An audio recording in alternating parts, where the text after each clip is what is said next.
welcome to Now is the Time. I'm Mary Crowley. You know, we're in a season that I believe is the appointed time. I don't know, but some of you, I'm sure, saw the lunar eclipse the other night. It was actually the fourth blood moon. They call it the tetrad. And God said in his word that in the last days, he's actually going to cause signs to happen in the heavens. And we're in a time that I believe it's an appointed time. There's a scripture in actually the book is Habakkuk 2 verse 3. For the vision is yet for an appointed time. It hastens toward the goal and it will not fail. Though it tarries, wait for it will surely come. It will not delay. We're in a season that's an appointed time. And actually what just happened with the Jewish feasts, I don't know if many of you know what the Jewish feasts are. There's 7 of them, but Rosh Hashanah just happened a couple of weeks ago, and we're right now in the time of the Sukkot, or the tabernacles. And everything is literally coinciding with these blood moons, the last 2014 and 2015, the year 2014 and 15, but the 4 blood moons, all of them came on a Jewish feast, 2 on Passover and 2 on Tabernacles. And what happened in this particular year, 2015, it's actually a Shemitah year, or a year of Jubilee. Now I'm going to read what Jubilee is, because what Jubilee is, well, let me just read so that you can, it says, first of all, this is Deuteronomy 15. It said, at the end of every 7 years, you shall grant a release, and this is the manner of the release. Every creditor shall release what he has lent to his neighbor. He shall not exact it of his neighbor, his brother, because the Lord's release has been proclaimed. So we're in a time that I believe if some of you are in debt, in distress, in bondage, in situations you're going through, I hear the word of the Lord to you that this is a release, that the Lord is going to give you back all the years that the locust, the palmer worm, the cankerworm, all the things that have happened to you in a negative way. I believe that this will be the year of Jubilee. And Jubilee, let me read what Jubilee is. It actually says in Leviticus 25, 8 through 10, it says, you are also to count off 7 Sabbaths of years for yourself, 7 times 7 years, so that you will have the time of the 7 Sabbaths of years, namely 49 years. You shall then sound a ram's horn abroad on the 10th day of the 7th month, and the day of atonement, or Yom Kippur. You shall sound a horn through all of the land, and you shall thus consecrate the 50th year and proclaim a release through the land to all the inhabitants. It shall be a jubilee for you, and each of you shall return to his own property, and each of you shall return to his own family. Now, I know some of you are saying, well, that's in the book, Leviticus, that's in the Old Testament. Yes, we know, but the Lord is bringing these signs in the heavens now. In the last, several hundred years, there's only been the 3 other tetrads up till now. And every single time that there was a blood moons, 4 blood moons, there was always something that significant happened to the world, and in particular to the land of Israel. And so what I'm going to tell you, the last time the tetrad happened was in 1967, 1966 and 67, and before that it was 1948, 49. And so what I'm telling you, Israel became a nation in 1948.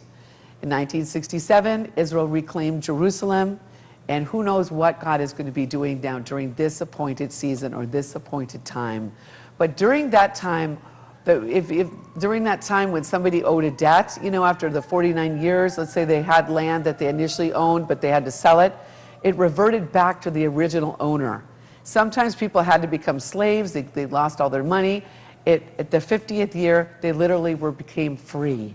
This is a season that God is going to bring freedom to the captives, the opening of the prison to those who are bound, to proclaim the acceptable year of the Lord. So I'm going to be talking to you about a woman who's actually one of my heroes, and her name is Aimee Semple McPherson, or they called her Sister Amy. The reason I'm going to be talking about her today is there is a conference going on that I'll talk about at the end of the program, but it's actually at Angelus Temple in Los Angeles. So for those of the viewers in the City of Angels, City of Los Angeles, and the Southern California area, it's this October 3rd, and it's from 8 to 4. But it's at Angelus Temple, and I felt I wanted to talk to you a little bit about what this woman did and who she was, and against all odds, how she came out how she came out and literally this woman did things that I don't believe many women in the world have done to date. And they call her Sister Amy. You know, Sister Amy, let me just go into a little bit of her story. But Sister Amy was, you know, born in the early 1900s, and she was kind of a rebellious youth in a way. You know, her mother was in the Salvation Army, and during that time they didn't want anybody to be reading books or going to movies, and Sister Amy kind of snuck off and was going to movies and reading books. And eventually what happened, one day she went to a storefront church where there was a man named Robert Semple that was the minister that day. Well, she ended up not only converting to the Lord, but eventually these two ended up getting married. And what happened is they were very devout. They studied the Bible together all the time and eventually made a trip over to China. Now, Amy at the time was pregnant, and they went to China to become missionaries, only for them to both contract malaria, and literally her husband also got dysentery and ended up dying. Can you imagine being, you know, a new wife with a child, 8 months pregnant, and you have your husband die? Now, what would that do to your dream? A 19-year-old girl over in a foreign country. Her mother literally had to send money for her, and on the boat on the way home, because they didn't have planes at that time, on the boat, she didn't feel sorry for herself.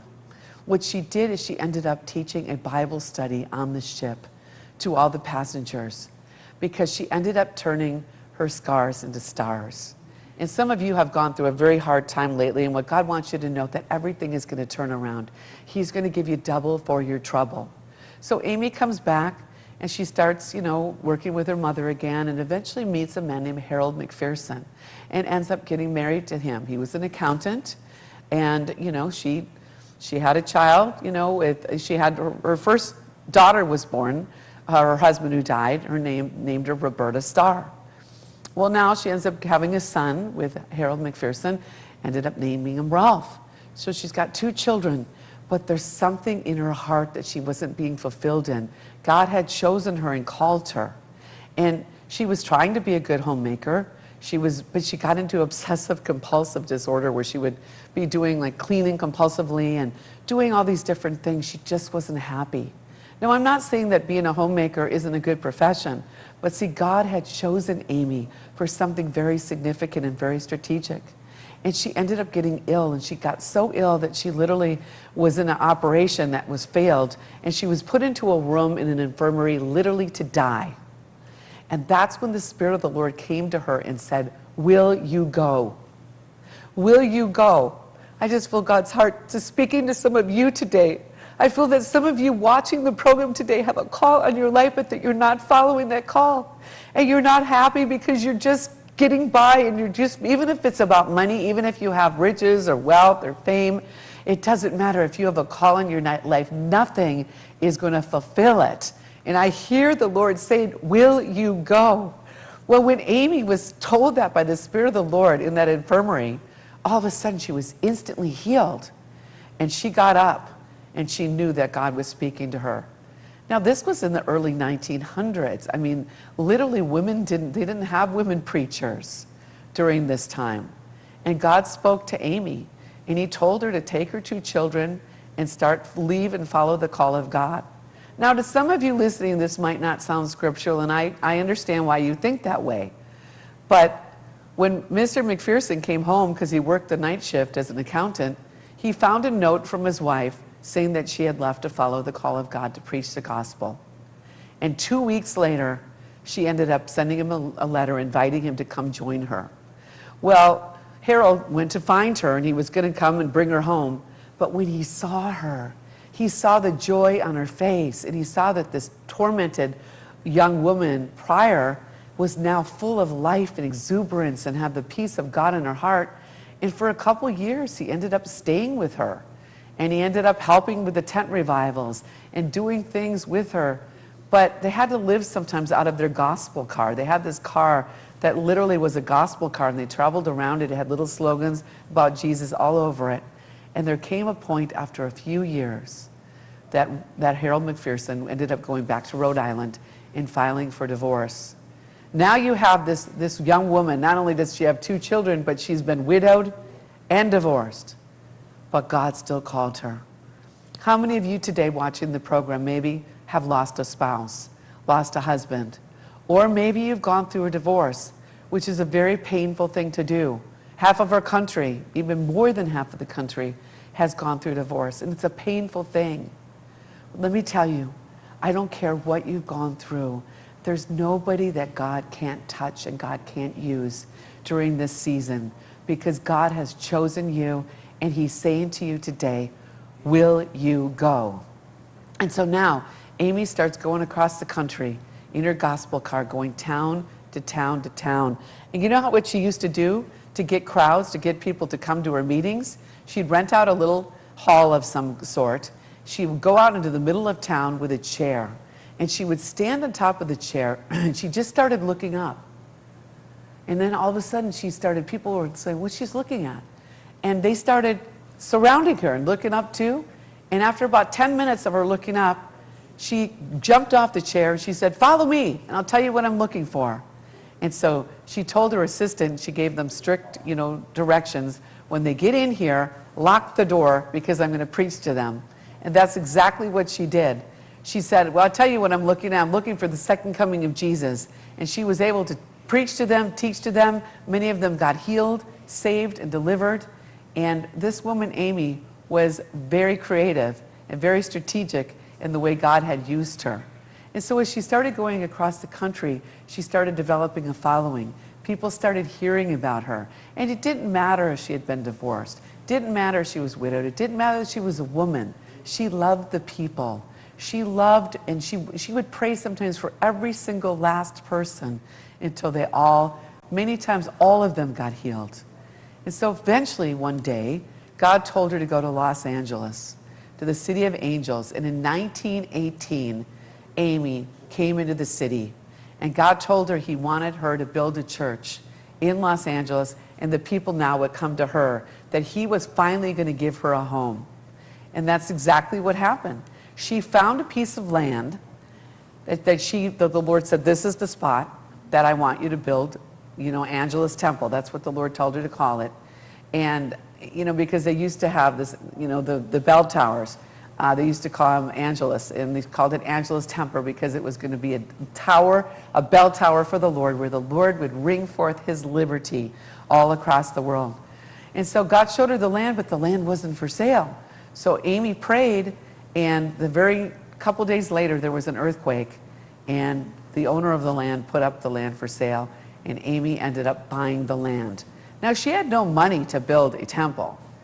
And so what she did is she found some contractors that said that they were able to work with her until she could get it built, little by little. And the very first money she raised was $5,000.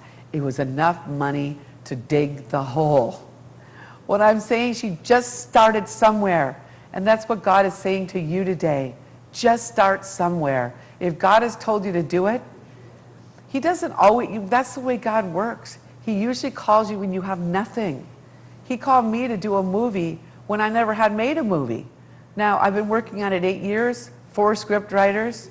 Now we're getting to the stage where I finally hired a producer to do the budget.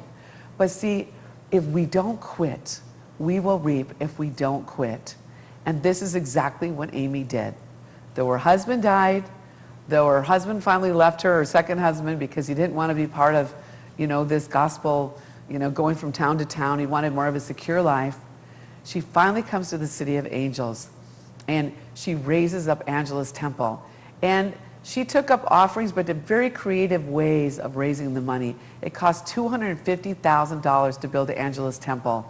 It was a mega church. It held about 5,000 people. But Amy was ahead of her time, because when that church finally opened, it was to a packed out crowd. And Amy would do these illustrated sermons where she would literally get up there, and she would sometimes dress in a police uniform and come up on the stage, and she had a whole sermon about stop in the name of the law, you're going to hell. And all of Hollywood would come out to see what she was going to do creatively. Charlie Chaplin and Anthony Quinn and a lot of these people would saw how creative she was, and how she wasn't about judgment. She wasn't about trying to make them feel bad for their sins. What she wanted to do was show them a more excellent way. And so Amy was a woman for her own time. She was ahead of her own time.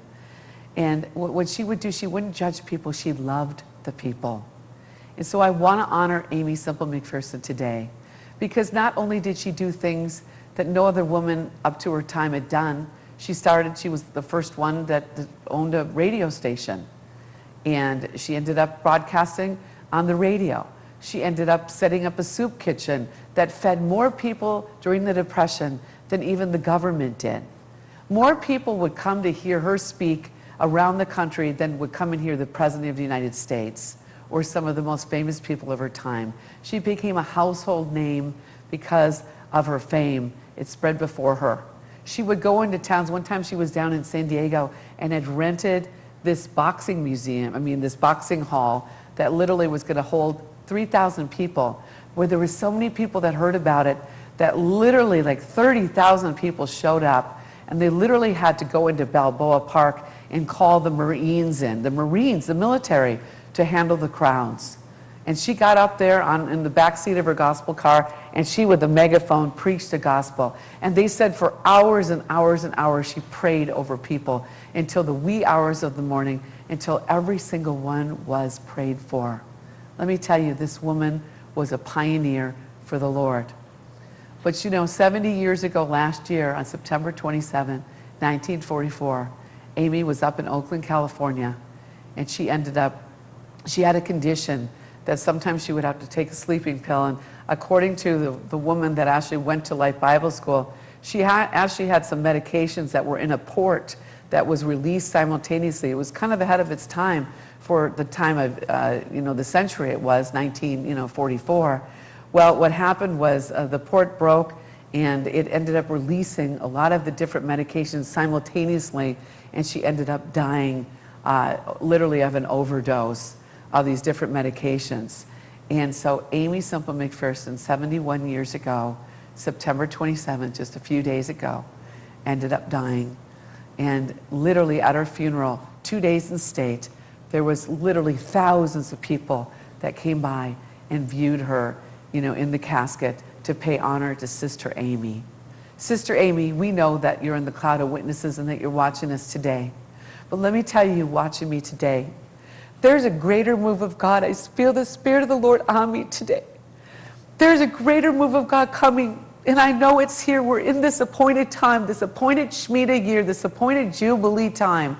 There is a wave of God that's here that the Lord spoke to me in 1996, and he said, there's a greater move of God coming than the Jesus movement.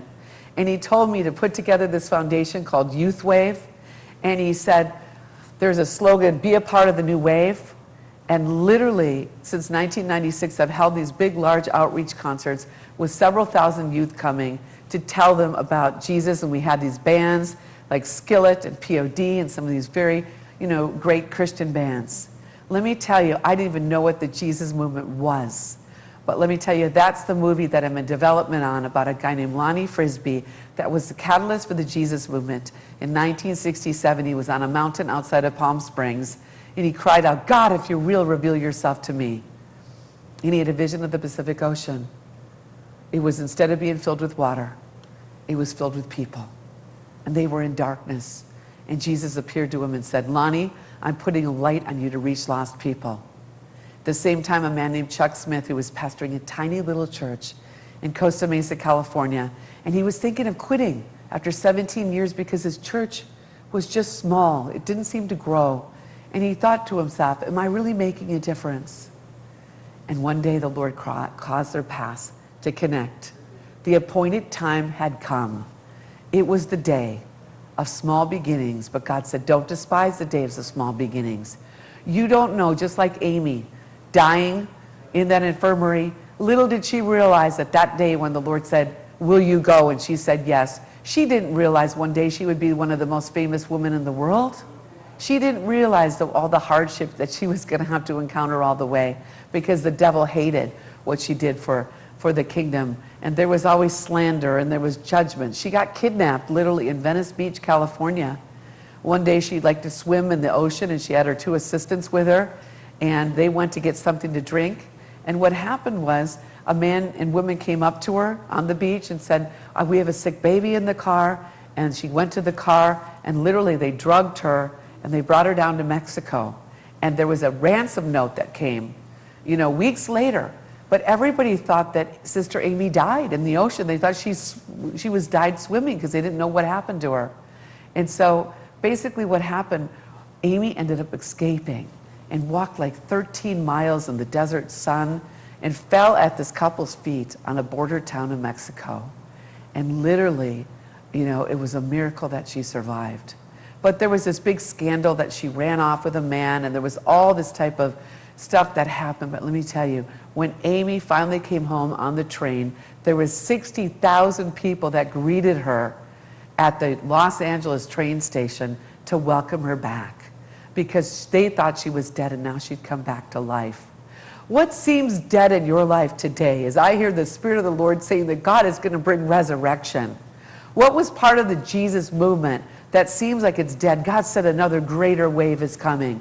There's going to be a wave of God's Spirit that's going to come down to Southern California area, all up and down the coast. And I believe we're going to see mass baptisms again on the ocean. I believe that we're going to see people healed and radically saved and delivered. But it's not going to necessarily be in the churches. It's going to be about going into the streets, reaching the lost, the poor, the downcast, the ones that the world doesn't want.